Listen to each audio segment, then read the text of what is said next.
To understand Justin Trudeau, you have to understand his only two objectives.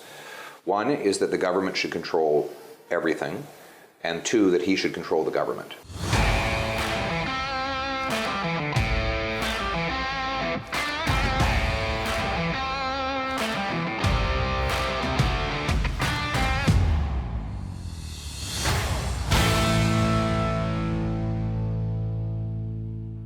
Welcome back to Northern Perspective, everyone. I'm Cypher. And I'm Fox.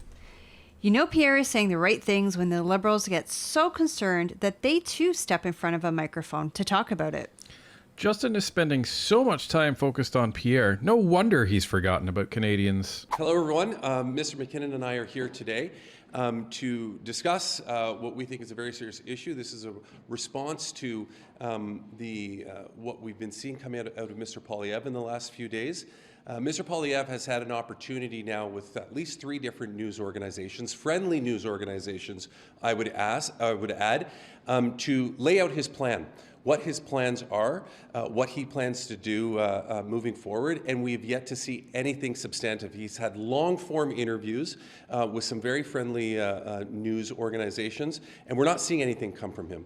Instead, what we're seeing from Mr. Poilievre is a throwback to 25 years ago, pining over having a political party. I think he phrased it the mind your own damn business political party of 25 years ago, something that quite frankly is concerning when we consider the fact that so many initiatives and so much progress that has been made over the last 25 years with respect to same-sex marriage, with respect to building on the social progressive agenda that we have in our country, just quite frankly, didn't exist back then. We see that as problematic.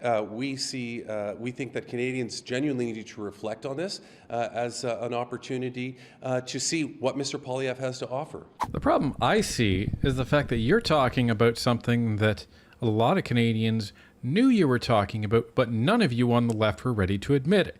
And that is the fact that you have a socially progressive, your words, agenda that you've been pushing. That's the thing that I take from that. Well, here's what I'm hearing from Garrison. Number one, Pierre Poilievre, he went on, some interviews and he didn't reveal to us what his plans for governing the country are, so that we could steal them. So, that means he doesn't have any. No. Again, he's just not going to tell people what the platform is that the Conservatives are going to run on. They're not going to let you guys know plan for plan exactly what's going to happen before the election is in full swing. So sit tight. He'll tell you. The second thing is Garrison is doing like this fear-mongering stuff. Oh, well, he's talking about 25 years ago when we didn't have things like same-sex marriage.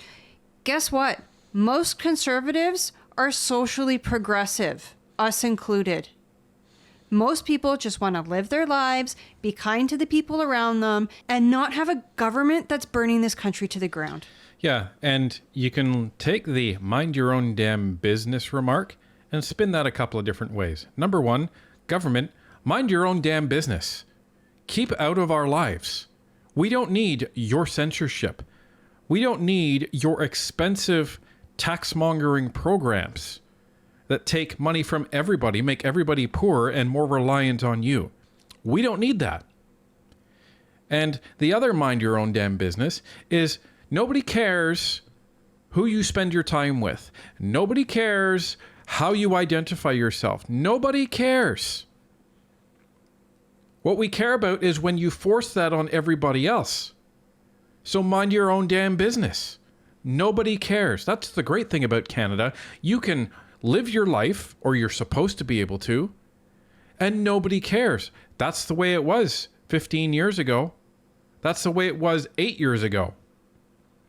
But it isn't like that way anymore because of your quote-unquote socially progressive agenda, where you're criminalizing people for how they speak, and you're criminalizing people for how they don't speak, and that's the scary part. Are you sort of trying to unroll a new strategy in that the Liberals are trying something new or trying to fight back more against Poilievre? Listen, explain the thinking behind this. Listen, first and foremost, we're going to keep delivering for Canadians. That's what we've done. That's what we've demonstrated that we're going to continue to do.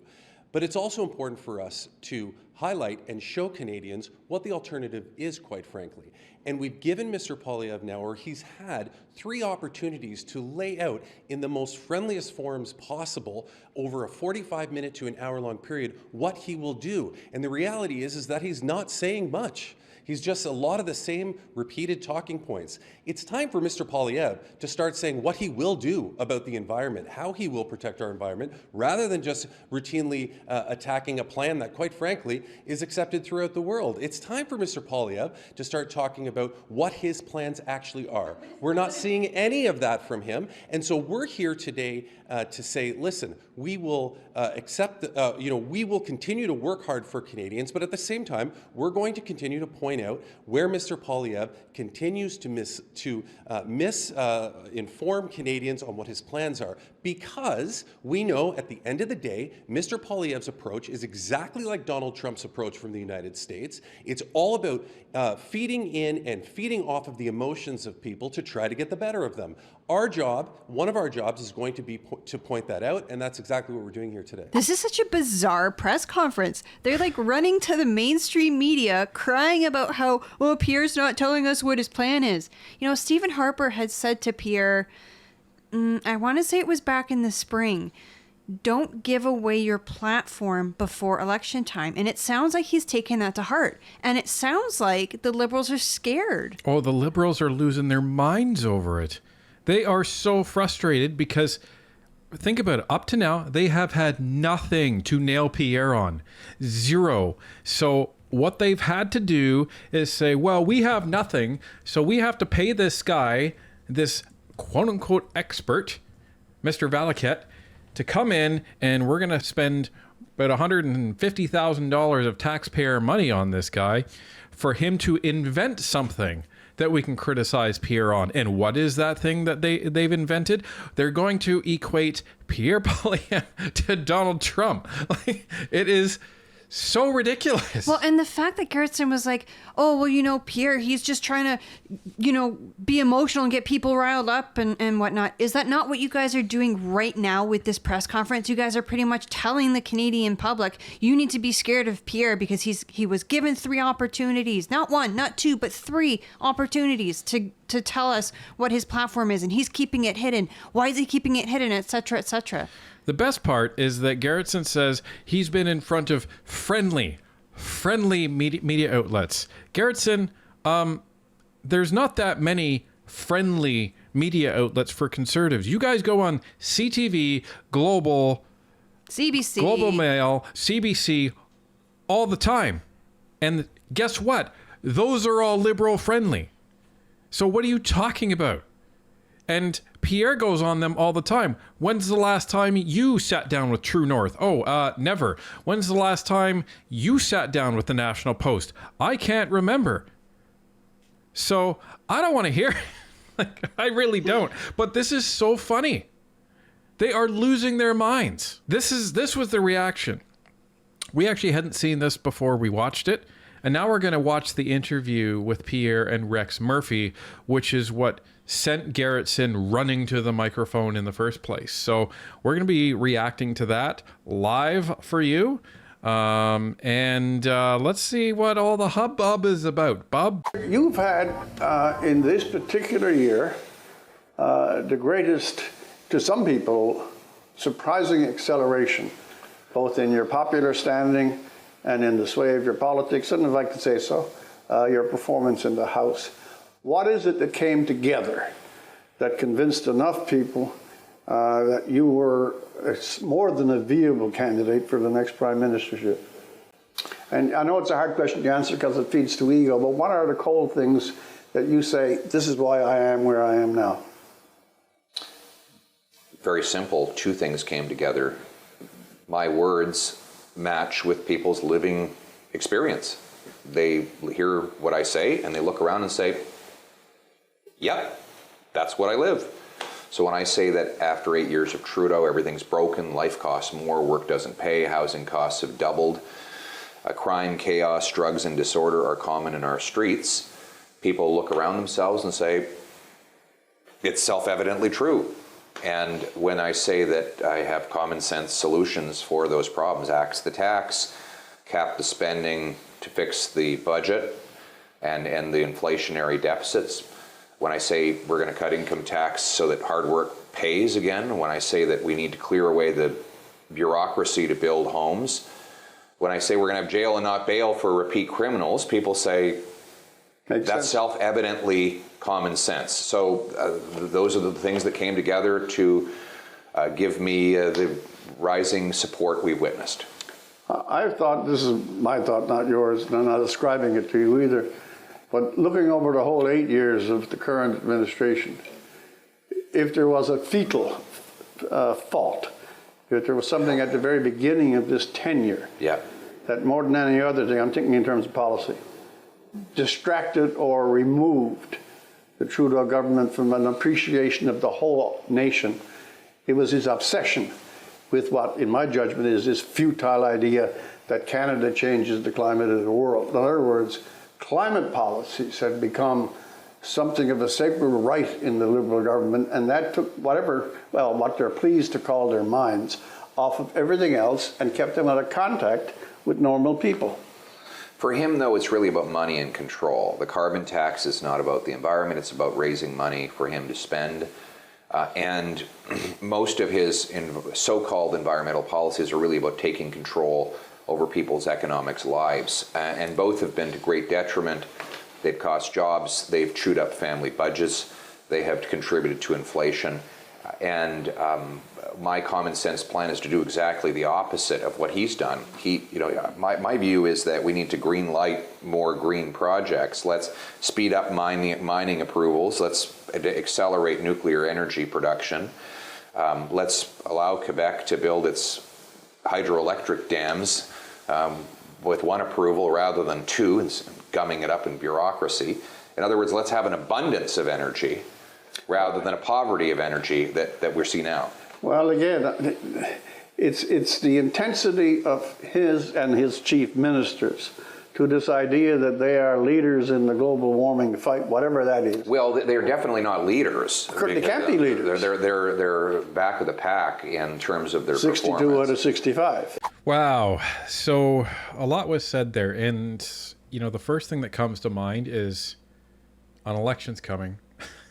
Oh, absolutely. And the way that both of them, actually, both Rex and Pierre, are taking digs at the Liberals' climate policy, it's coming. And the way they are, right? Yeah, you know it's coming. I don't usually see interviewers getting in on it, you know what I mean?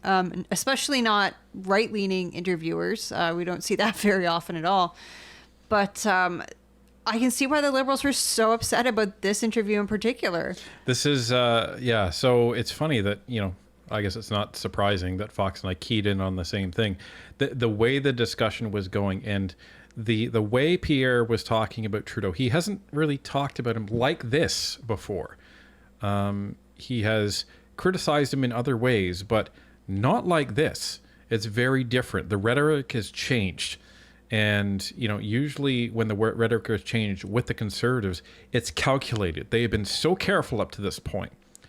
So this has changed. And, there's a reason he's doing these interviews now, right before the Christmas break. So it's to take everybody in. And this is going to be the last thing that that Canadians hear from Pierre, probably until, right after Christmas. So, when you're talking about putting information in front of people, you want to be either, your strongest points are either first or last. Anything that is said or presented in the middle is lost in the mix. So this is something that he definitely was very strategic about. So there's no coincidence that Pierre did 3 interviews with True North, the National Post, and Brian Lilley at the Toronto Sun right before Christmas. It's so that Canadians will see these interviews and have something to discuss with their family members at the dinner table. 100%, because everyone's going to be sitting down, and a lot of families are split when it comes to politics. So Pierre is arming them with a whole bunch of facts, a whole bunch of talking points, and he's hoping to garner up some more support on these Canadians' behalf over the course of the holidays. Exactly, 62. I actually was too generous. I said they were 58. In fact, they're 62nd, as you're right. But the bigger point is this, that because that is the obsessional and dominant idea, that's the religion you have to believe in. I believe it was Friedland who said that the economy is the environment and the environment is the economy, which is pure lunacy. How many things have we lost because that absorbed all of the attention? Secondly, it led to, I'm calling it, it led to the denigration and dismissal as almost a second-rate confederation to the provinces of Saskatchewan and Alberta. What other national government has gutted one of the main economic performers of the entire country to appease, I think, a fake international agenda? What the Prime Minister has done is, first of all, he's achieved nothing on the environment. Nothing. His emissions continue to go up. And he's missed all of his target but one, and that was the year we were locked down for COVID. And he's on track to miss his targets for the year 2030. And not only has he attacked the Alberta-Saskatchewan economy, he's attacked your home province's economy, Newfoundland and Labrador. He's basically trying to shut down the energy sector there. I do believe we should reduce emissions. My view, though, is it's by creating an abundance of alternative energy through the rapid yet safe approval of nuclear power. We have the biggest supply of uranium in the world. We have the best nuclear engineers because we invented the can-do. We get 50% of our energy from nuclear in Ontario. Why can't we speed up affordable, clean nuclear power here at home? Why can't we allow Quebec to build more hydroelectric dams? Why don't we unleash more energy production and create energy abundance rather than more poverty? And this is in line, right? This is in line with what we've been talking about. If you want to attack emissions, you don't go after Canadians. You go after the big producers. So what he's saying is, if we want to go after emissions in Canada, fine. Let's go after the natural gas plants. Let's go after the emission power plants across the country and replace those with clean nuclear. We're not going to go after the Canadians that are still using oil because they need it. We're not going to go after the Canadians that are still using natural gas because they need it. Well, that's it. You start building nuclear plants, you start building dams for hydropower, and then once those are functional, you phase off of the dirtier forms of energy. Right, and then you can more evaluate the gap in the energy network that you then need to attack.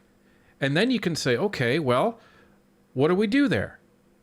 And you put a plan behind it. You don't start by crushing Canadians and then figuring the rest out, because Trudeau isn't doing that. He's doing nothing to replace the natural gas plants. Nothing. So this is what a mind your own damn business government does. It's, I'm going to mind my own damn business and not go after all of the Canadians that are trying to make ends meet. We're going to fix what we can at the national level and at the provincial level. And that's going to make a huge difference in terms of emissions. And then we're going to see what's left. But there's a flaw at the very center of it. I read all the editorials for years and years and years. The line against you guys, well, at least the Liberals have a carbon plan when you don't.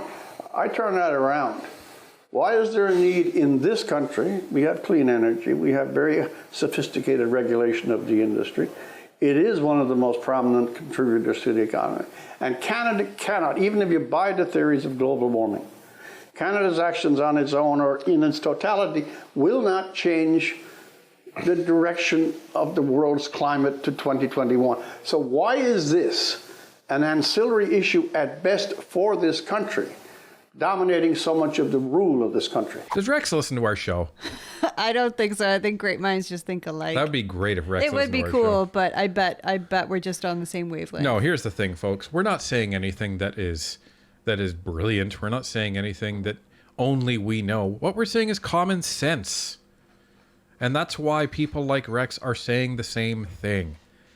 Even if you do accept that climate is changing because of human intervention, even if you accept that.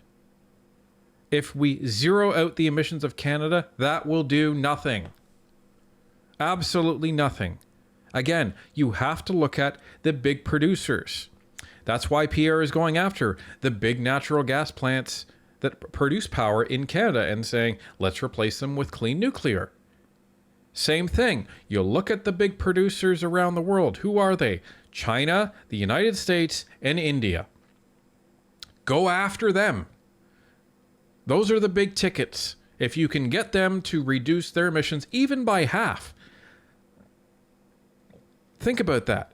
If each of those countries reduced their emissions by half, what that would do was it would reduce the human carbon footprint in this world by a total of more than 25%. That's massive. Massive. But no. Let's pretend that Canada, with our 1.6%, is the root cause of all of the climate worry and climate catastrophe that's happening around the world.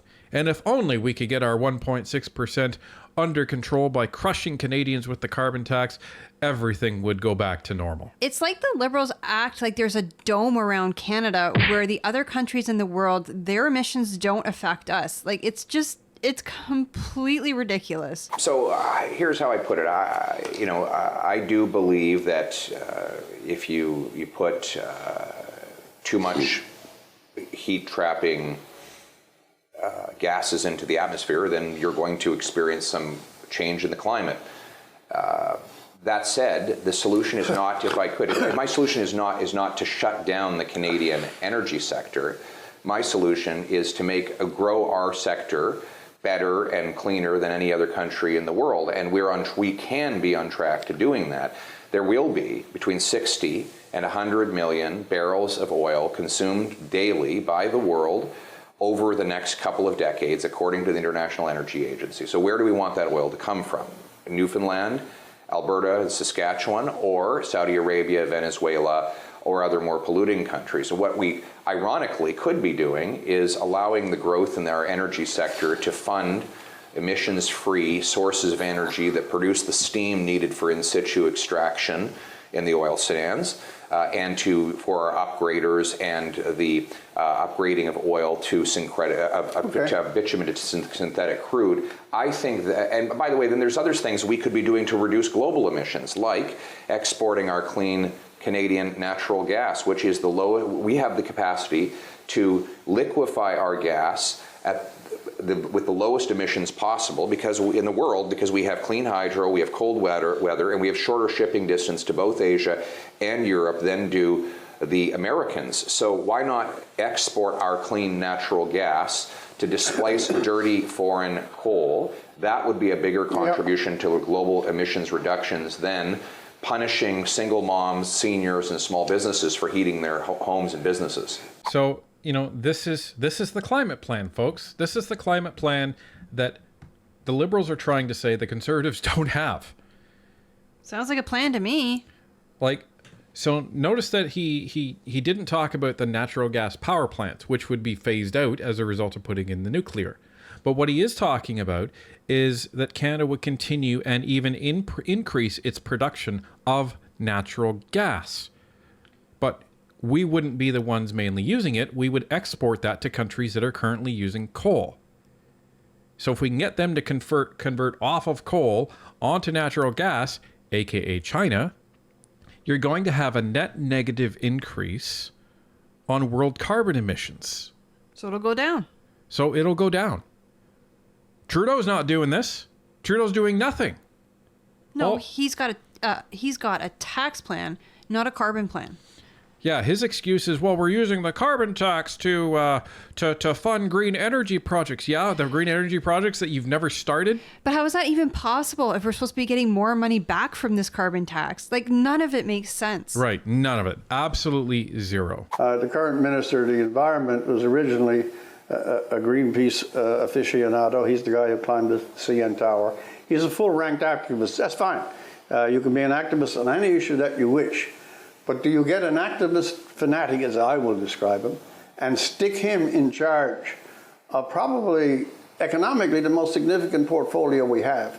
And I found, for example, when he was over, I think it was in Japan, at the most recent gigantic fest, some numbers are, Dubai, that there was something like 97,000 people. That's not a conference. I mean, they could ship Dubai over here easier than sending the people over there. But we had Canadian policy, reference to a Canadian province announced by a Canadian federal minister in Dubai. What's happening to Confederation? Should that man be in that portfolio, one? And the idea that international policies are determining Canadian ones, not the reverse. This is a strange thing. He is a fanatic. Yeah. He's completely bonkers. He's upset, but the reality is it wouldn't matter who Trudeau put there because Trudeau is just as radical. He wants to quadruple the carbon tax to 61 cents a liter. He wants to shut down our entire biggest net exporting industry. He is against natural gas exports. Yep. He doesn't even support nuclear energy. He wants to double up the approval process for hydroelectric dams. So you start to go down the list of all the sources of energy that Trudeau opposes, including energy that is emissions free, and you're left with almost nothing. This is one of the reasons why people have been so impoverished over the last 8 years of Trudeau's reign. Wow, that's a full court press on Stephen Guilbeault right there. And he's not wrong. I can't disagree with any of those points. Well, and the point that I always say is I can never, ever trust somebody who claims to be pro-environment but anti-nuclear. Right, because nuclear is emissions free. And if you don't believe us, and if you don't believe Canadian nuclear is safe, go look up the CANDU reactors. Okay? They are the safest and most efficient in the world. We have the best nuclear engineers on the planet. Countries come to us from all over the world saying, please give us your CANDU reactors. That's right. After the meltdown in Fukushima, a whole bunch of Canadian nuclear engineers went over there to help because they needed the best. So we sent the best. This is insane that nuclear is not on the table for the alleged climate fanatics. It's just, as Pierre said, it's completely and utterly bonkers. Does he understand? This is not a sarcastic question, but it is a real one. Does he understand? Does he have the intellectual competence to understand the effect of these policies? Or is it just something that lodged in his brain as a younger person, this is a great cause, and he latched himself to it without the examination? Justin Trudeau's, you have to understand Justin Trudeau, you have to understand his only two objectives. One is that the government should control everything, and two, that he should control the government. Those are his only two principles. And so when you understand that that's what motivates him, then everything else makes sense. He has policies, he wants to control your money, so he raises your taxes. He wants to control your speech, so he censors the internet. He wants to control your life and now your death, because he wants to bring in medical assistance in dying for people whose only condition is depression.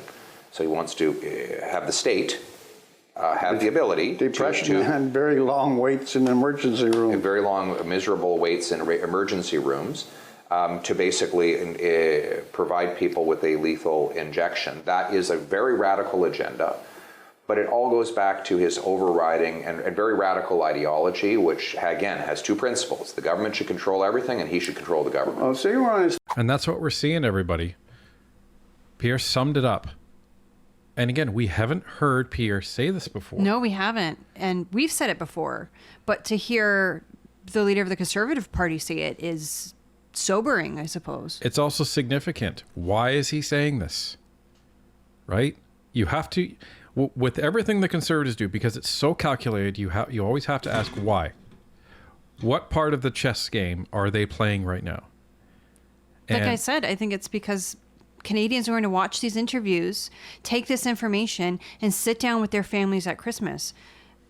We all know Christmas is going to be more difficult for many Canadians this year. And I think when you're all gathered together, maybe commiserating a little bit, you can say, hey, I saw that interview with Pierre Poilievre and Rex Murphy, and this is what he said. Oh, yeah, that makes sense. That's what I'm experiencing, too.